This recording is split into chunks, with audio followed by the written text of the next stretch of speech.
Bonsoir, chers amis, chers téléspectateurs de la télévision communautaire de Grande-Rivière. Nous sommes à notre troisième émission sur le sujet tant passionnant qu'est le Sermon sur la montagne. Je suis encore avec mon co-animateur, le pasteur Émilien Coton. Ce soir, nous continuons avec la deuxième béatitude. Et sans plus tarder, je salue Émilien. Bonjour, bonsoir Émilien. Bonsoir, Pasteur Michel. Ça va bien de votre côté? Oui, ça va super bien. Un très beau mois. Le retour au travail se fait. Et puis, on remercie le Seigneur pour sa grâce et sa provision qu'il nous donne chaque jour. Oui, tout à fait. Et, Pasteur Michel? Oui, et comme je m'en allais te dire, nous sommes heureux de te recevoir pour cette troisième émission. Beaucoup de matériel, le Sermon sur la montagne. On a vu les deux dernières émissions, on a pu voir, j'ai pu introduire au niveau du caractère de Jésus-Christ. On a vu la première, l'humilité, la première béatitude qui est l'essence, mais qui est vraiment une pierre d'assise là, pour les autres béatitudes. Et ce soir, on va continuer avec heureux quand Jésus affirme heureux les affligés, heureux les débonnaires, c'est-à-dire les doux. Et on va poursuivre là, jusqu'à la recommandation que Jésus nous dit, vous êtes le sel de la terre et vous êtes la lumière du monde. Mais pour ça, il y a des éléments, il y a des prérequis que nous devons atteindre pour arriver à une saveur, à dégager une saveur, à être une influence autour de nous. Et c'est les béatitudes. Heureux êtes-vous, heureux si heureux. Vous allez être heureux, vous allez avoir une bonne relation avec Dieu si vous arrivez à atteindre ce niveau-là. Et s'il y a une possibilité de le faire, et c'est très, très possible de le faire, mais c'est un travail quotidien. Pour vous, Pasteur Michel, pour moi, pour tous ceux qui nous écoutent, c'est un travail quotidien. Amen, amen. Très belle introduction pour cette émission de ce soir. Juste avant d'aller plus loin, comme je fais à chaque semaine, je bénis votre vie, que la grâce de Dieu vous accompagne. Jésus a dit, je serai avec vous tous les jours jusqu'à la fin du monde, je ne vous abandonnerai jamais. Ouais. Alors, Père éternel, c'est dans le nom de Jésus que je bénis chaque personne, chaque foyer de Grande-Rivière et des environs. Pour ne pas dire chaque foyer de la Gaspésie, les îles et le nord du Nouveau-Brunswick, je bénis chaque personne. J'appelle la grâce, j'appelle l'amour, j'appelle la sécurité et toute provision dont nous avons besoin aujourd'hui pour être en mesure de vivre une vie paisible et tranquille. Et aussi de se laisser transformer par l'amour inconditionnel qu'il y a en Christ Jésus. Merci Père pour cette grâce de nous avoir fait connaître ton amour merveilleux en la personne de Jésus-Christ. Alors à vous tous, merci d'être là semaine après semaine. Et avant de laisser la place au pasteur Émilien, rappelez-vous la semaine dernière ce que nous avons dit en conclusion. C'est que le regard que Jésus-Christ a sur toi est bien plus grand que le regard que tu as de toi-même. Et Jésus nous invite à venir à lui. Et nous devons, dans un cœur de humilité, doux et humble, se laisser inviter par ce Jésus merveilleux. Et j'ai hâte de voir et d'entendre ce que le pasteur Émilien parlera au niveau de la douceur. Tel qu'il a dit que l'humilité n'est pas une faiblesse, mais l'humilité est une force de caractère. Et j'aimerais simplement lancer comme parole ici, même la douceur dans le cœur d'un homme est sa force. Et la douceur dans le cœur d'un homme, d'un jeune homme, est sa force pour protéger les plus faibles. Ouais. Les gens vont dire, ben non, ça prend du caractère Non, on parle de caractère dans la douceur. Caractère de force dans la douceur et dans l'humilité. C'est ce dont nous avons besoin aujourd'hui. Et cela n'est pas une faiblesse. Cela est une qualité supérieure. Je te laisse la place, Pasteur Émilien, et merci encore une fois d'être parmi nous. C'est une bénédiction et c'est une grâce. Mais merci, c'est un plaisir aussi de me joindre à vous. C'est toujours une joie de partager avec vous, Pasteur Michel, et avec toute la population aussi de la Gaspésie. On est rendu, je voulais qu'on parle ce soir vraiment de la deuxième et la troisième béatitude. Lorsque Jésus affirme « Heureux les affligés », dans la, je veux dire, l'interprétation qu'on peut y apporter, ce sont les tristes. Heureux êtes-vous si vous êtes triste. Et je vais expliquer la tristesse que Jésus veut nous apporte à ce niveau-ci. C'est que la seule tristesse qui produise la vie et la croissance spirituelle, c'est la tristesse selon Dieu. Et je m'explique, Pasteur Michel. C'est la tristesse pour le péché qui mène à la repentance. Et c'est important que je puisse le souligner ici. La tristesse selon Dieu est liée à la repentance et la repentance est liée au péché. Alors, lorsque on reconnaît Jésus, son œuvre pour nous dans notre cœur, la transformation de notre cœur, on sent, certaines personnes vont dire, je me sens coupable de commettre des péchés. En fait, cette culpabilité-là, je vais employer un autre mot. C'est heureux parce que tu es affligé. Et c'est important de me suivre à cette étape-là. Tu es triste. Tu es triste parce que tu ne veux pas déplaire à Dieu. Parce que le fait que nous commettions des péchés et que nous reconnaissons que nous sommes pécheurs, ben, il y a une tristesse en nous qui se dit, oh mon Dieu, je crains Dieu. Vous savez, craindre Dieu, c'est pas avoir peur de Dieu. Craindre Dieu, c'est pas vouloir lui faire de la peine. Et c'est important de bien le saisir à cette étape-ci. Les affligés seront consolés par l'œuvre à la croix. Et il faut absolument que vous preniez conscience que si vous êtes triste parce que vous craignez de déplaire à Dieu, ben c'est bon en quelque sorte, parce que le Saint-Esprit vient nous convaincre que le péché n'a pas sa place dans notre vie et que les affligés, les tristes seront consolés. Jésus a vaincu le péché et par le fait même, il te console. Pasteur Michel? Amen, oui. Juste pour appuyer ce que tu dis, on va donner une expression qu'on a ici souvent, c'est que tu ne parles pas à travers de ton chapeau. je veux relever une parole de l'apôtre Paul, l'apôtre Saint Paul qui a donné à l'église de Corinthe. 2 Corinthiens 7, verset 10 nous dit ceci. En effet, la tristesse selon Dieu produit une repentance qui mène au salut et que l'on ne regrette pas, tandis que la tristesse de ce monde produit la mort.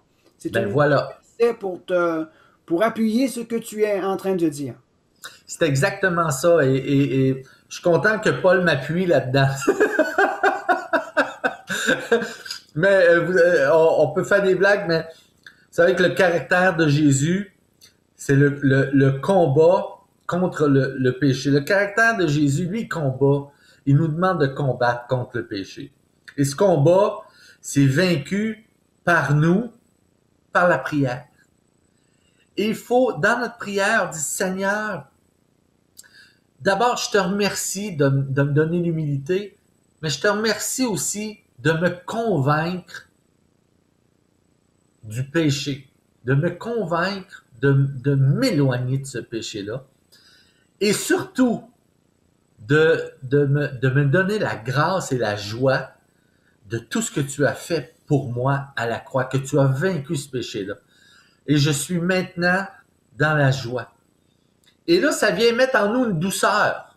Et je vous amène vers la troisième béatitude. Heureux les débonnaires. Les débonnaires, ce sont les doux.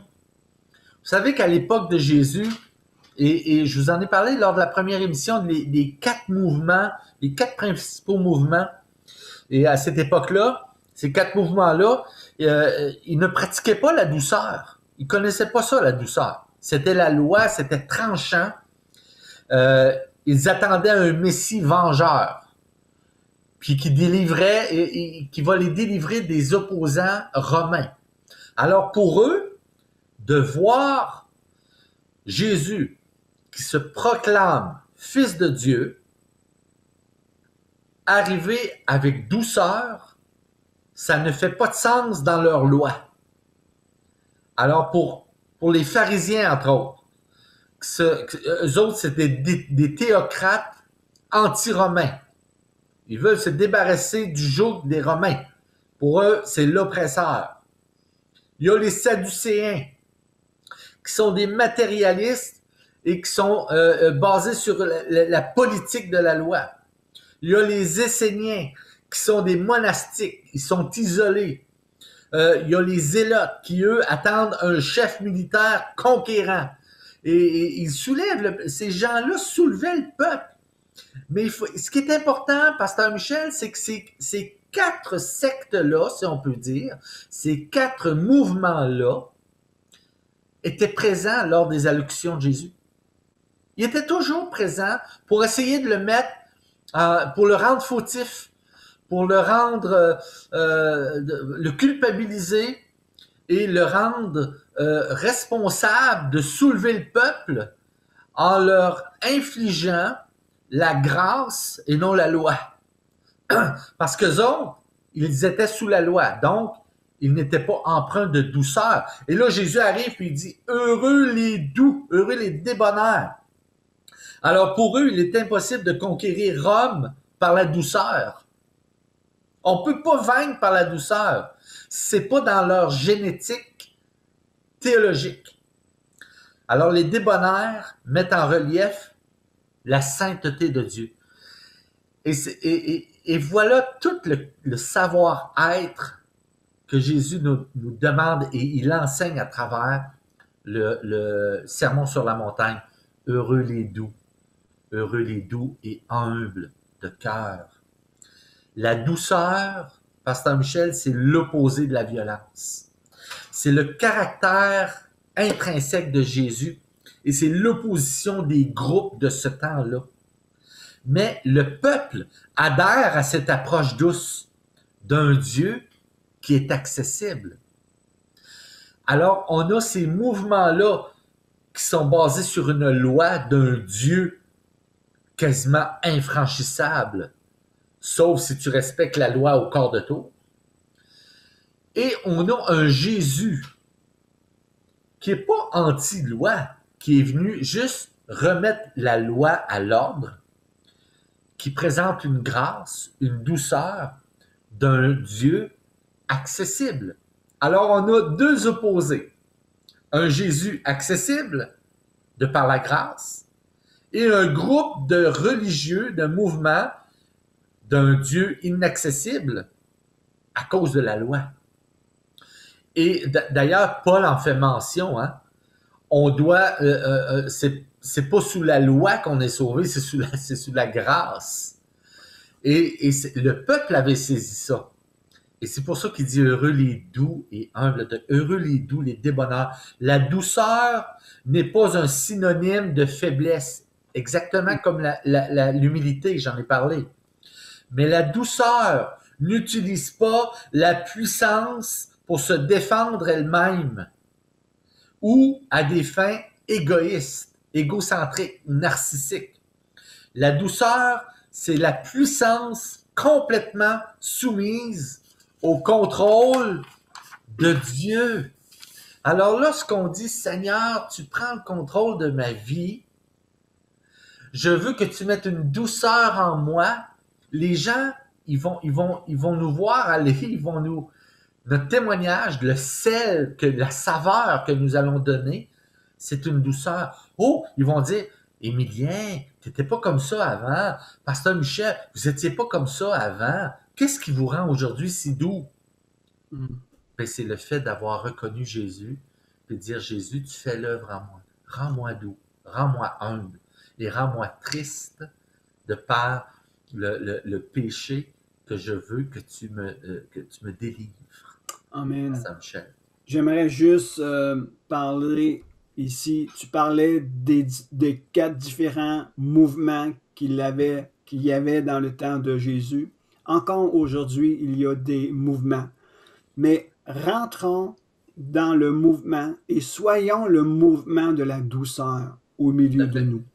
Ouais. L'apôtre Paul a écrit à l'église de Philippe, aux Philippiens 4, verset 5, il dit ceci, que votre douceur soit connue de tous les hommes. Le Seigneur est proche. C'est quelque chose qu'on doit faire connaître à notre environnement, la douceur qu'il y a en nous par le fait même que Jésus est dans notre vie. La douceur provient de la personne et du caractère de Christ dans nos cœurs. Et je dirais ceci, la douceur pour conquérir. Nous devons apprendre que pour conquérir quelque chose dans ce bas monde, sans dévaloriser ce monde, doit se faire et peut se faire par la douceur. Parce que la douceur n'est pas une faiblesse, mais la douceur est une caractéristique constructive puissante aujourd'hui. Ah oui, tout à fait. Absolument. Je te retourne oui. cette parole. Et tu en as fait mention la semaine dernière, Pasteur Michel. Aujourd'hui, dans notre société, on a pris une tangente qui, selon moi, ne représente pas nécessairement le caractère spirituel que nous devrions avoir, ou le caractère tout court que nous devrions avoir.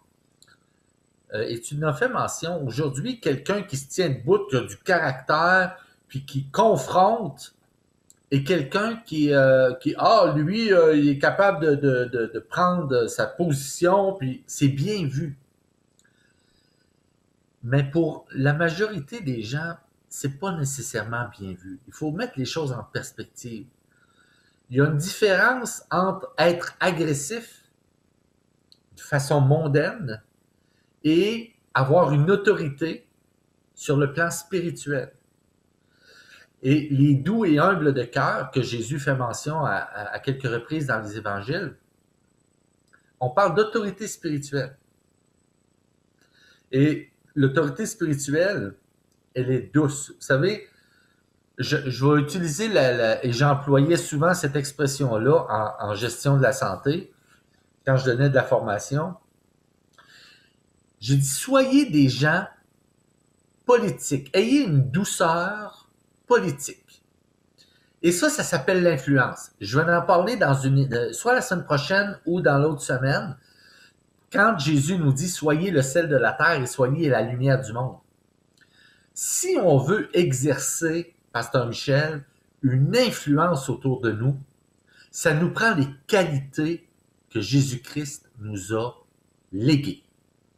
C'est un prérequis et veut pas, là, ça nous les prend. C'est essentiel. Et la douceur vient renchérir ça. Jésus était quelqu'un de doux. Jésus était quelqu'un d'accessible. Il a été doux avec la Samaritaine. Il a été doux avec la femme adultère. Il a été doux avec Marie et Marthe. Il a été doux avec ses disciples.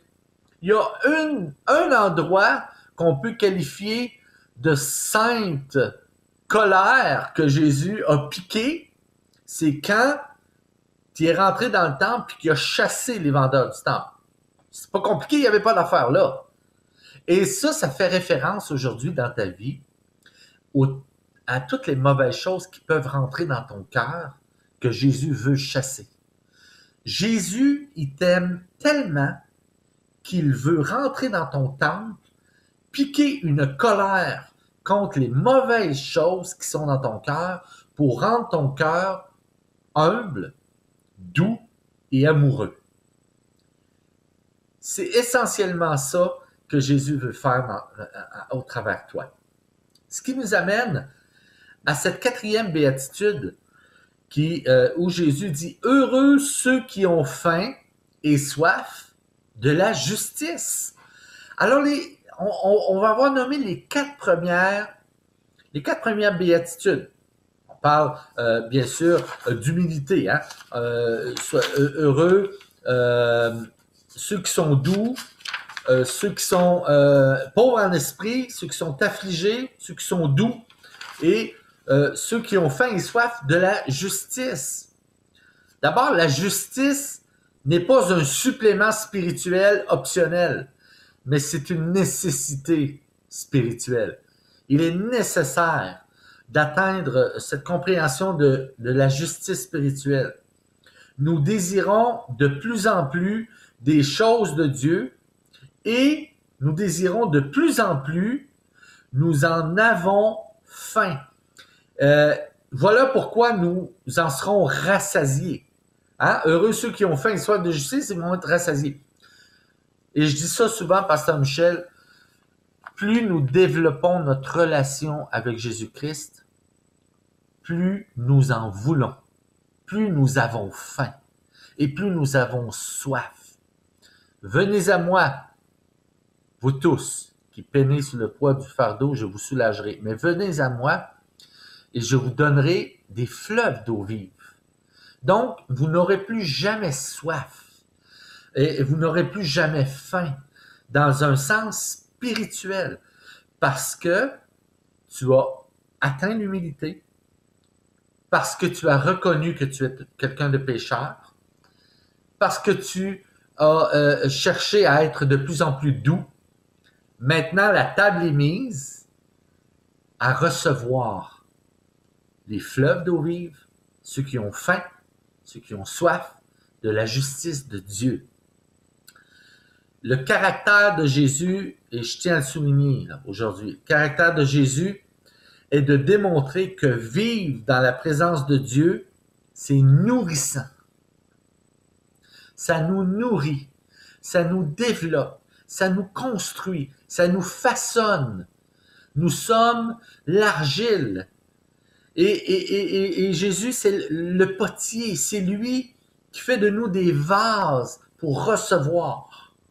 Ceux qui ont faim vont crier « Mon âme te désire pendant la nuit et mon esprit te cherche en dedans de moi. » C'est Isaïe 26, 9. Et je donne cette référence-là, Pasteur Michel. Isaïe 26, 9. Ceux qui ont faim et soif de justice, ils vont crier « Mon âme te désire pendant la nuit et mon esprit te cherche au-dedans de moi. » Donc, on est toujours emprunt à rechercher de plus en plus les choses de Jésus, à vouloir le connaître son caractère, connaître sa douceur, son humilité, et reconnaître notre péché. Et là, on a faim, on a soif de vouloir les choses de Dieu de plus en plus. Pasteur Michel. Je trouve cela super intéressant. Lorsque nous parlons de la faim et de la soif, ce n'est pas juste à propos du corps physique. Notre âme a faim et soif. Notre esprit aussi réclame cette nourriture. La présence de Dieu est une nourriture. Et Jésus-Christ lui-même, c'est notre nourriture. C'est notre aliment solide et notre aliment liquide. Alors, notre âme a soif. Notre âme a des besoins. Et comme Pasteur Emilien disait, mon âme soupire après toi. Ouais. Et Jésus-Christ veut s'offrir, vient se rendre disponible pour tous ceux et celles qui ont faim et soif dans leur âme. Il est une nourriture. Ouais. Et je fais une petite anecdote ici. avant de... Est-ce que tu as préparé un chant pour nous ce soir ou bien que tu remets ça pour la semaine prochaine? Je vais remettre ça pour la semaine prochaine, Pasteur Michel. OK, c'est parfait. Aucun souci.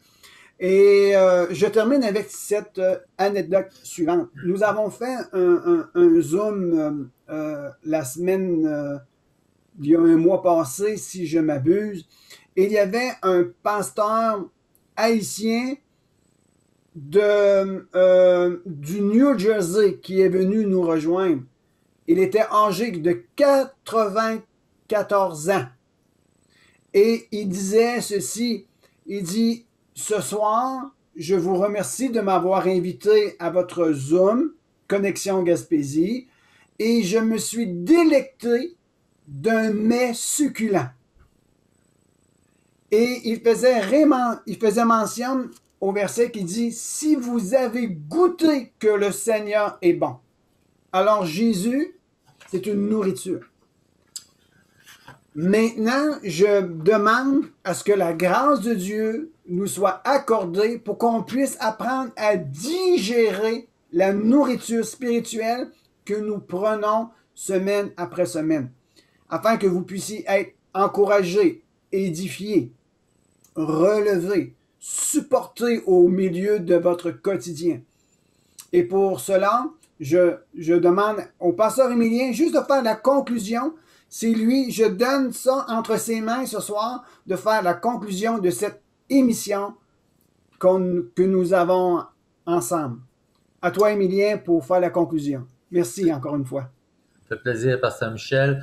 On a vu les 4 premières béatitudes et qui sont reliées vraiment au cœur, où Jésus nous dit « Heureux êtes-vous lorsque vous atteignez ces 4 éléments-là dans votre cœur. » Et à partir de la semaine prochaine, on va voir les 4 dernières béatitudes et on va passer à l'action.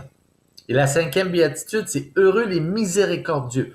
Donc là, on tombe dans l'action, dans l'œuvre. Comment Dieu veut qu'on mette en action les 4 premières. Et je vous invite cette semaine à vraiment vous abandonner, à dire « Qu'est-ce que je fais de bien aujourd'hui?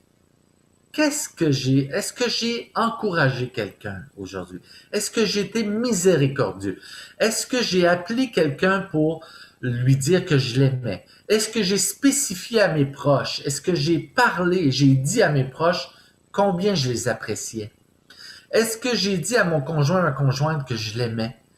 Est-ce que je l'ai encouragé dans ce qu'il faisait? Est-ce que j'ai encouragé des gens? Vous savez, passer à l'action, ça rend les autres heureux. Mais je vous dirais ceci, exactement comme le boxeur va dire, Pasteur Michel, il est plus agréable de donner que de recevoir. et je peux vous dire que lorsqu'on goûte à ce qu'on veut donner autour de nous, lorsqu'on reçoit avec humilité, c'est agréable, c'est fortement agréable. Mais je vous invite à donner cette semaine. Puis on va en parler la semaine prochaine, comment mettre en action toutes les 4 premières béatitudes qu'on a vues au cours des dernières semaines. Alors je vous bénis, je prie pour vous, au Seigneur, qui vous donne toute la force de saisir ce qu'il a pour vous. Il y a des choses pour vous. Ne doute pas. Tu es chez toi et tu dis, moi, ne mets aucune parole de doute. C'est inutile. Aux yeux de Dieu, c'est inutile. Ouvre ton cœur. Laisse Dieu agir. Fais-lui confiance. Il va arriver des choses dans ta vie que tu ne soupçonnes pas encore. Et il y a une grâce qui va être déposée dans ton cœur. Et il y a tout l'amour que Dieu veut te donner et que tu es appelé à ressentir. C'est extraordinaire. Et cette semaine, je te le souhaite. Et je te lance cette formidable puissance que l'Esprit peut agir, le Saint-Esprit peut agir dans ton cœur. et je te souhaite une agréable semaine. Et la semaine prochaine, soyez des nôtres pour la suite de ce fabuleux sermon sur la montagne. Alors, merci encore une fois, Pasteur Émilien, et on se dit à la semaine prochaine. À la semaine prochaine. Inonde-moi